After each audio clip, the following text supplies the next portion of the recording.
Ini lanjutan dari kemarin, dari episode sebelumnya. Ini episode 4 untuk lanjutan.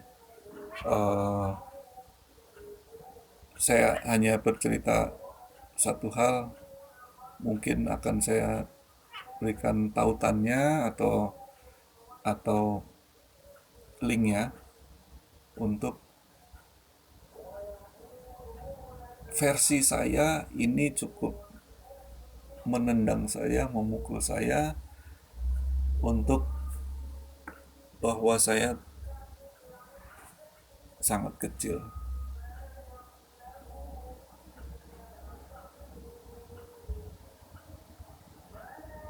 Selamat menyaksikan.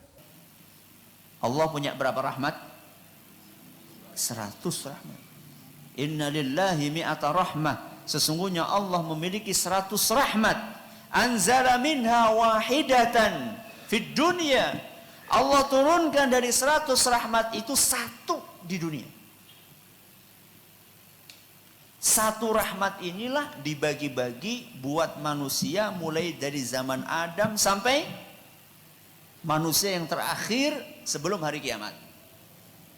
Dibagi berapa itu? Pernah ada survei? Ya, survei penduduk dunia sejak zaman Nabi Adam sampai manusia yang terakhir.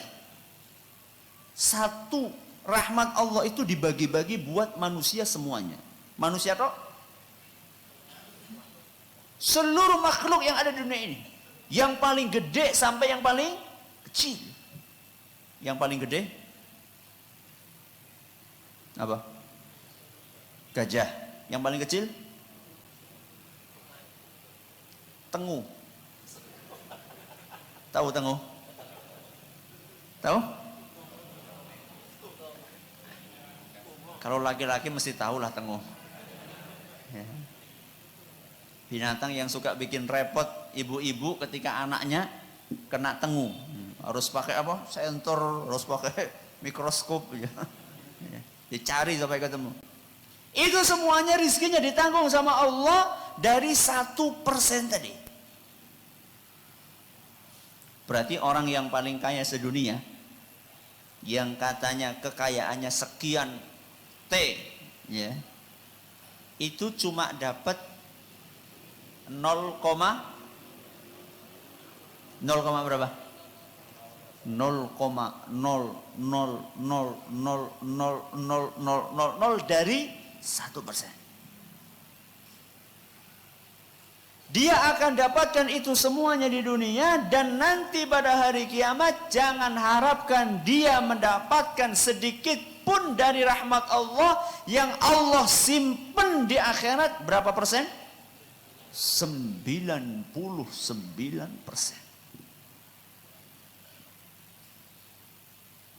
Jangankan untuk mendapatkan secuil dari 99% tadi, minta air aja nggak dikasih. Wa nada ashabul jannati ashaban nar. Pada hari kiamat nanti, wa nada ashabun nari ashabal jannah. Maaf, pada hari kiamat nanti para penghuni neraka mereka memanggil-manggil penghuni surga. Apa yang mereka sampaikan? An afidhu alaina minal ma'i au mimma razaqakumullah. Wahai Rabbi, atau wahai para penghuni surga, berikanlah kepada kami barang setetes air. Au mimma razaqakumullah, atau dari rizki yang Allah berikan kepada kalian selama kalian di surga. Apa jawaban penghuni surga? Innallaha harramahuma 'alal kafirin. Allah Subhanahu wa taala haramkan itu semua buat orang-orang kafir. Jangankan kalian minta air segelas, 2 gelas, 3 gelas, 1 tetes air saja haram buat kalian. Sedangkan yang 99 tadi Allah simpan untuk siapa? Untuk hambanya yang beriman. Makanya mulai hari ini nggak usah kita silau. Kalau memang Allah takdirkan kita menjadi orang yang kurang mampu di dunianya, maka nggak usah silau dengan kekayaan yang dimiliki oleh orang-orang kafir. Walaupun bukan berarti orang Islam itu nggak perlu jadi orang kaya, perlu. Akan tetapi kalau memang kita ditakdirkan sama Allah jadi orang miskin, tapi bukan sembarang miskin ya, miskin tapi rajin beribadah. Udah miskin gak sholat lagi ya, susah dunia akhirat. Maksud saya miskin yang rajin beribadah.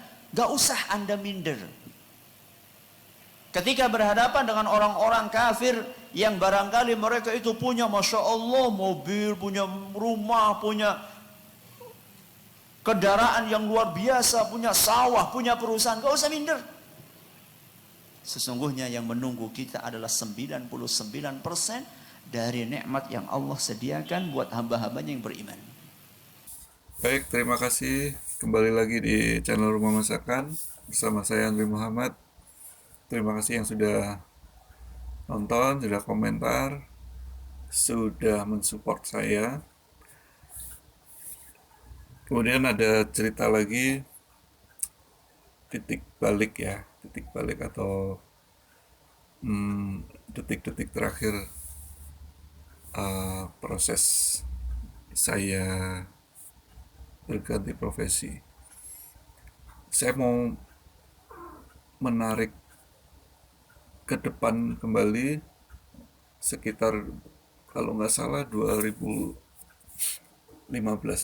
Nanti coba saya tampilkan videonya. Jadi sebelum kejadian itu tadi, itu semua, saya mendapatkan saya datang ke satu kajian.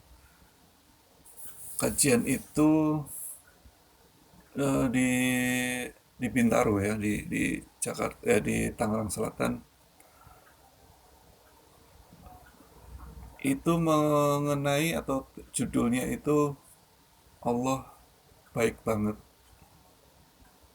Itu menarik buat saya. Dari judul udah menarik. Ketika saya sedang galau gitu, maksudnya apa nih gitu.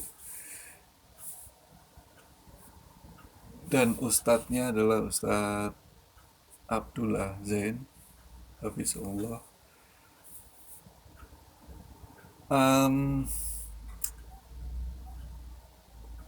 Intinya nanti mungkin saya berikan linknya kalau mau pengen nontonnya.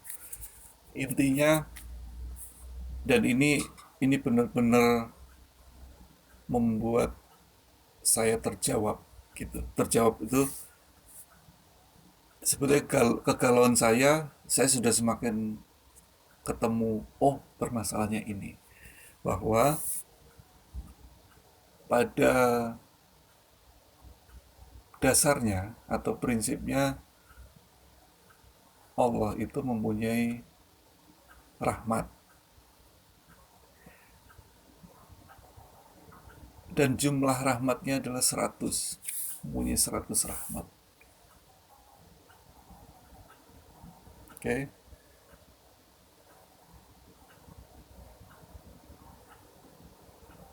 Nah, ini yang poinnya. Jadi rupanya dikumpulkanlah seluruh kebaikan-kebaikan, mungkin kekayaan, mungkin keindahan, segala sesuatu kebaikan itu kan dari rahmat Allah. Dikumpulkan mulai dari zaman diciptakan Nabi Adam sampai nanti kiamat. Itu baru satu Allah menurunkan rahmatnya. Di situ saya langsung kena, nggak bisa terbendung. Saya menahan. Jadi kalau ada sesuatu yang berasa di di hati atau psikis ya, itu langsung mengena, baru satu gitu ya. Maksudnya ini logika awam bahwa dari baru satu rahmat saja sudah seperti ini, dan dikumpulkan loh ya, maksudnya ini tidak main-main, dikumpulkan dari Nabi. Berarti siapa sih orang kaya sekarang? Nggak usah ngomongin zaman dulu deh, kalau ngomongin ya kayak Korun zaman dulu itu mungkin memang masih terkaya, tapi kita ngomongin zaman sekarang deh, siapa yang kaya di dunia, dikumpulin sampai kalau ada binatang yang mempunyai anak atau baru melahirkan, sehingga dia tidak, induknya ini tidak menginjaknya atau menyia-nyiakan sampai ke dalam hal itu. Jadi itu termasuk rahmat. Iya dong, logika saya juga iya ya. Kenapa kucing kalau lahiran kok dia sayang, dia protek? Itu apa? Ya dia nggak sekolah loh. Dia nggak punya akal seperti itu. Tapi itu adalah rahmat. Jadi disitulah terjawab. Dan itu dikumpulkan semuanya, itu baru satu. Nah secara matematika saya ngitungnya berarti, lah kan ada 100 ini. Berarti 99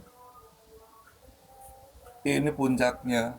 Ustadz Abdullah Zain menjawab dan meneruskan mengenai kajian itu, yang 99 itu nanti di akhirat. Sudah nggak terbayang saya, satu aja seperti ini. Satu aja ya, sehingga saya saat itu ya, saya bisa bermain gitar, saya bisa berpikir, saya bisa, ya bisa disebutkan, saya bisa sehat. Kalau sudah dirinci ya, kesehatan aja sudah nggak mampu gitu. Itu semua rahmat yang satu. Jadi 99-nya ini sekarang, makanya berkaitan dengan itu, kenapa kok ya di dunia ini seperti bangkai kambing, seperti sayap seekor lalat, seekor nyamuk, yang maksudnya memang kecil sekali, karena baru 1% dari 100% berarti ya, 1% itu. Nah itu yang membuat saya, kalau saya apa namanya, sedikit terarah gitu, maksudnya sebetulnya ada jawabannya, cuman tinggal tinggal teknis aja nih, saya minta terus supaya keluar dari kegalauan ini. Ya rupanya alhamdulillah diberi kesempatan. Jadi ketika proses ini, saya menganggap ini proses yang mahal, kemudian saya sia-siakan, dan saya apa ya, saya mengalahkan atau menyampingkan hal ini, ya saya bagian dari sesuatu yang kecil itu. Artinya saya masih mengejar eh, ya bangkai kambing atau sayap seekor lalat, cukup buat saya. Jadi buat teman-teman yang menanyakan, sayang ya, sayang. Enggak, alhamdulillah saya sudah merasa cukup, diberi kesempatan. Insya Allah rekaman ini menjadikan satu eh, apa ya, senjata saya untuk saya menyatakan dan menyampaikan kebenaran ini, dan ini mengenai kebahagiaan. Karena saya udah cari kebahagiaan itu, nggak bisa, nggak dapet. Dan ini sekali lagi ini saya, ya. Jadi bukan untuk didebat, bukan untuk tapi ini pernyataannya bahwa eh, saya sudah mencari itu, dan ternyata memang tidak ada hubungannya ini, kebahagiaan ini, dengan pendapatan, dengan gaji. Karena saya sadar ternyata beda ya, gaji dengan rizki. Kalau gaji bisa dihitung, bisa ditebak kapan keluarnya, bisa dihitung dengan kalkulator, bisa dirinci. Kalau rizki tidak. Rizki, keberkahan itu tidak. Itu saya merasa saya bisa berbicara ini, saya bisa menyampaikan ini adalah keberkahan dan ini rizki. Jadi tidak bisa ditawar lagi sampai pada titik saya, kalau rasa yang saya rasakan ini bisa dibeli, saya pengen ngasih ke teman-teman saya yang masih mencari rasa ini, bahagia. Gitu teman-teman. Sekali lagi terima kasih untuk uh, perhatiannya, untuk sudah berkomentar, sudah berinteraksi.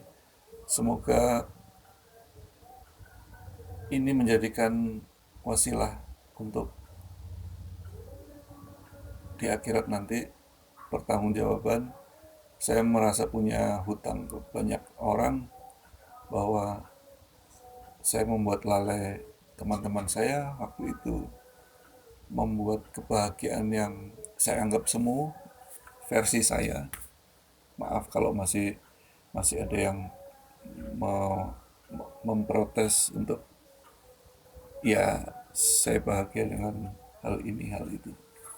Silahkan, silahkan, ini kebebasan, tidak ada yang memaksa, tidak ada yang meminta, kecuali yang menciptakan kita, Allah. Terima kasih, semoga bermanfaat.